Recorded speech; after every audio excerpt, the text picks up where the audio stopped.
Well, hello, Lion Nation, and welcome into another edition of Prattville Lions football. Coming to you spring 2021, mid-spring update with head coach J.B. Wallace. Coach, thanks for joining us. Thank you. Thanks for having us here today. I know you're a busy man when it comes to spring football, and this year's no exception. Talk to us about what spring's been like this spring, about your players, about some development. Yeah, well, the biggest thing is terminology. Getting them to understand the terminology that we're using and being able to come out on the field and execute the things that we're wanting them to do, and also the tempo and the style of football that we intend to play. We're installing that, and it's kind of a little different than it has been in the past. We would start this process with meetings and things like that in January, February. Mm-hmm. Well, with this situation, I mean, we get an April start, so we're kind of behind the eight ball, but it's been a very good opportunity to do teaching and slow things down to be able to get it going the way we need it. Absolutely, and you know, installing the new style of play, the new playbook itself comes with its own challenges because you're installing new coaches as well. That's right. You brought in already 2 new coaches. Tell us about the coaches you brought on so far. Well, offensively, we brought in Brian Dickerson as our offensive coordinator. Very excited to get Coach Dickerson in. We've coached together for several years now.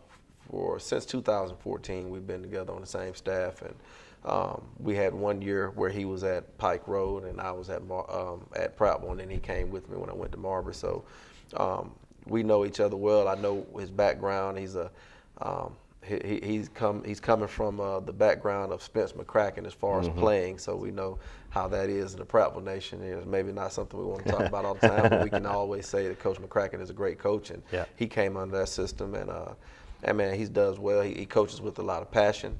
He coaches with a lot of details, and that's the kind of guy we want to build our offense around. Just a guy with those kind of backgrounds and that kind of pedigree. Definitely. Defensively, we brought in Coach Corey Lee. Corey Lee is a Prattville native, and I've been fortunate enough to be able to coach him. He played linebacker for us on our 2009 team and even our 2008 team. He's been on the championship teams when we made the run, so he understands what it takes to get us to that level. He coaches with an edge. He coaches with that passion. He's a very detailed guy as well.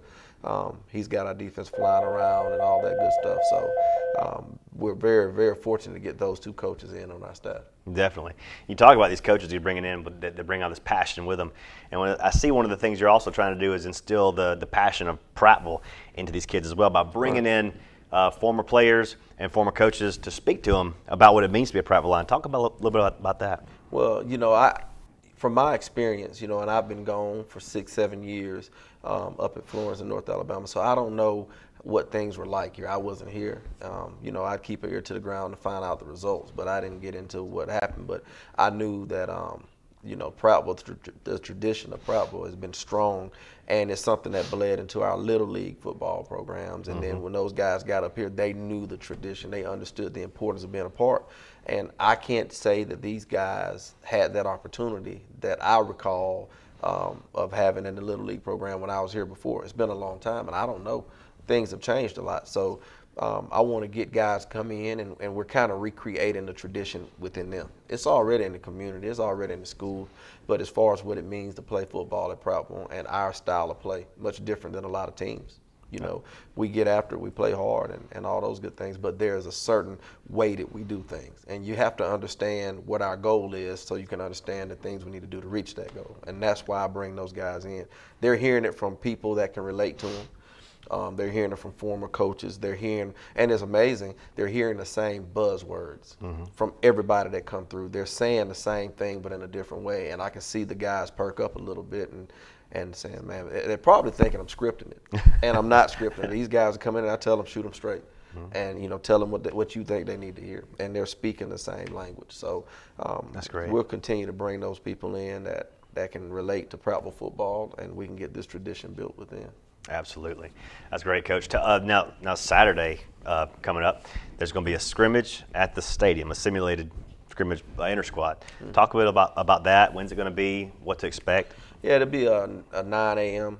Is when we're going to take the field. The scrimmage won't start at 9 a.m. We're going to do some warm up and some special team stuff. So realistically, about 9:30, 9:45 is when the scrimmage is going to take place, and it's going to be very controlled. But it's just a way to get our kids in a different environment, get them on our home field, get them in Stanley Jensen, and let them perform on that turf for a little while. And it's a great opportunity for us to get a great quality of film in that stadium so we can evaluate. This is a big evaluation for our staff leading up to the spring game. We want to know, we got a lot of questions we have to answer.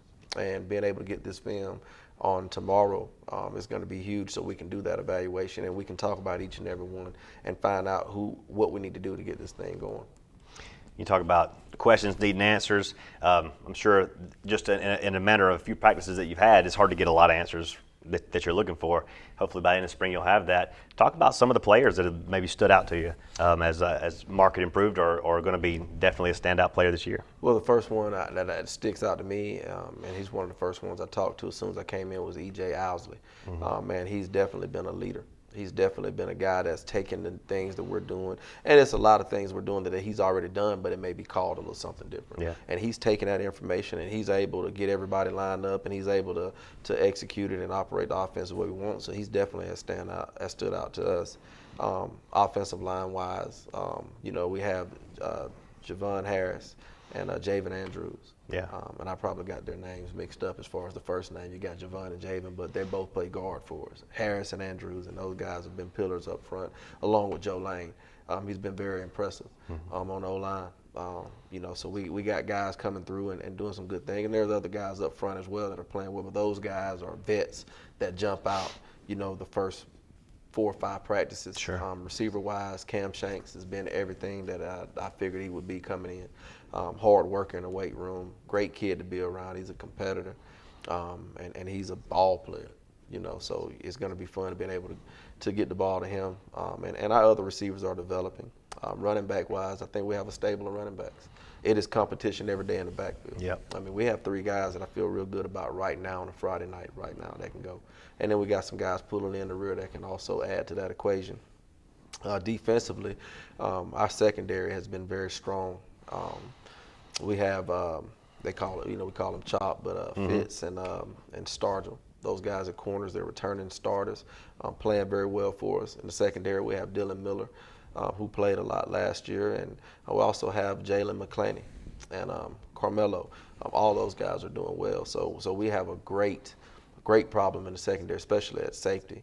And when you add, JD to the equation, he's doing well. Also, Minkoff and Eric Benson at linebacker have really stood out. They play together. They play well together. They mesh well together. And on the D-line, I mean, you never know who's going to be first team, which I like. We roll a lot of guys in and out. So we got about 6 or 7 guys that are rolling with the first team. So I'm very impressed with that and how those guys are taking coaching. Awesome. And you can't forget about Colin Rogers. Yeah. Can't forget about him. Man, I mean, his leg is strong. He's accurate.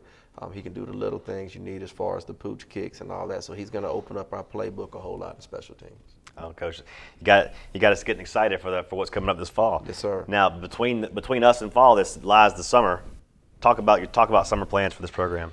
Well, I'm excited about the summer. I mean, I can't wait to get going. But of course, we got to be where our feet are. But summer is where we're really going to be able to really build it the way we want it to be and really change the mentality and how these guys are playing the way we want it to be changed. We'll have a lot of our guys in full time. Some of our guys right now are at different schools, and we got guys coming in. So this summer, we're building the program. We're building the foundation, or we're adding to the foundation this summer. And that's what I'm excited about. We got to get pushed to that breaking point this summer so we don't get to that point on Friday nights. That's right. And that's what it's all about this summer. So looking for total buy-in. Hopefully with everything going around with the pandemic and everything, hopefully we can be close to normal as possible so we can really get down and get to work. So that's what I'm excited about, and I'm excited to get these guys going and get ready to take that next step to reaching our goal. Absolutely. And next step for this program in real time will be Saturday at Stanley Jensen Stadium, about 9:30 a.m. If you want to get a look at the lines this spring, come out to Stanley Jensen. Come see Coach Wallace and his staff and his team as they put together an inter-squad game for us. Sure is exciting to see the new faces that pop up every spring and the old ones coming back and how they all gel together. You got your hands full, Coach. Yes, sir. Look, we're excited. We're excited about the opportunity to keep building on the tradition of Prattville. Absolutely, and quite a tradition it is, and you're just adding to it, Coach. We're proud for you to be here. We're looking forward to what's going to happen this summer and this fall, and we'll see you on Saturday. Yes, sir. Thank you. This is Coach J.B. Wallace. I'm Will Barrett, and we will see you on the next edition of Prattville Lions Football. Till then, see you later.